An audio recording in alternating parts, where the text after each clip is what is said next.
Hello, എല്ലാവർക്കും നമസ്കാരം. പ്രിയപ്പെട്ടവരെ, ദൈവവചനമായ വിശുദ്ധ ബൈബിൾ ഇങ്ങനെ പറയുന്നു: വാർദ്ധക്യം നരയുമുള്ള കാലത്തോളം ഞാൻ നിങ്ങളെ ചുമക്കാമെന്ന്.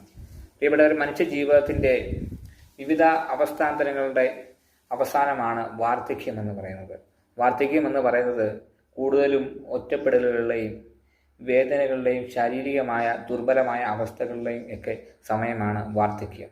പ്രിയപ്പെട്ടവരെ, നമ്മളുടെയൊക്കെ ഭവനങ്ങളിൽ, നമ്മുടെയൊക്കെ ചുറ്റുപാടുകളിലൊക്കെ എത്രയോ വാർദ്ധക്യത്തിലായിരിക്കുന്ന നമ്മുടെ മാതാപിതാക്കൾ അവരോടൊന്ന് സംസാരിക്കുവാനായി അല്ലെങ്കിൽ ഒരു പരിഗണന കിട്ടുവാനായിട്ടൊക്കെ എത്രയോ പേര് ഇരിക്കുന്നുണ്ട്.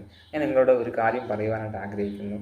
പലപ്പോഴും വാർദ്ധക്യത്തിലായിരിക്കുന്നവർ അനുഭവിക്കുന്ന ഏറ്റവും പ്രധാനപ്പെട്ട ഒരു പ്രശ്നം അല്ലെങ്കിൽ അവരുടെ ഒരു കാര്യമെന്ന് പറയുന്നത് ഏകാന്തതയാണ് അല്ലെങ്കിൽ ഒറ്റപ്പെടലാണ്. അവരോടൊന്ന് സംസാരിക്കുവാനോ അവരെ ഒന്ന് കെയർ ചെയ്യുവാനോ ഒന്നും ഇന്ന് ഈ കാലഘട്ടത്തിൽ പലർക്കും സാധിക്കുന്നില്ല. അതാരുടെയും കുഴപ്പമല്ല. ഈ ആധുനിക ലോകത്തിൻ്റെ തിരക്കുകളാണ് പലപ്പോഴും നമ്മുടെ മാതാപിതാക്കളിൽ നിന്നും അല്ലെങ്കിൽ വാർദ്ധക്യത്തിലായിരിക്കുന്ന പ്രിയപ്പെട്ടവരിൽ നിന്നുമൊക്കെ നമ്മളെ അകറ്റുന്നത്.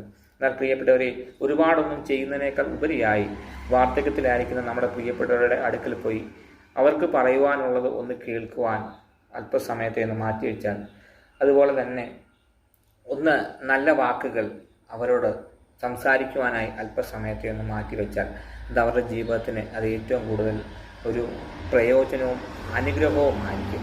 പ്രിയപ്പെട്ടവരെ, അതിനായിട്ട് നമുക്ക് ഒരല്പസമയത്തെ ഈ ദിവസങ്ങളിൽ മാറ്റിവെക്കേണ്ടത് വളരെ അത്യാവശ്യമാണ് എന്ന് പറഞ്ഞുകൊണ്ട്, ഒരുപാട് സമയമൊന്നുമല്ല, അവരുടെ അടുക്കൽ പോയി വാർദ്ധക്യത്തിലായിരിക്കും നമ്മുടെ ഭവനങ്ങളിൽ ചുറ്റുപാടുകളുമുള്ള പ്രിയപ്പെട്ടവരുടെ അടുക്കലേക്ക് നമ്മളുടെ ജോലി തിരക്കുകളുടെയും മറ്റ് തിരക്കുകളുടെയൊക്കെ ഇടയിൽ അല്പസമയം മാറ്റി വെച്ചുകൊണ്ട് അവരെ ഒന്ന് കേൾക്കുവാനും അവരോട് നല്ല വാക്കുകൾ പറയുവാനുമൊക്കെ അല്പസമയം മാറ്റി വെക്കുന്നത് അവർക്കതൊരു വലിയ ആശ്വാസവും പ്രയോജനവുമായിരിക്കും. നിങ്ങൾക്കങ്ങനെ ചെയ്യുവാൻ സർവശക്തനായ ദൈവം നിങ്ങളെ സഹായിക്കുകയും ബലപ്പെടുത്തുകയും ചെയ്യട്ടെ എന്ന് ആശംസിക്കുകയും പ്രാർത്ഥിക്കുകയും ചെയ്തുകൊണ്ട് നിർത്തുന്നു. ദൈവം എല്ലാവരെയും അനുഗ്രഹിക്കുമാറായി തീരട്ടെ.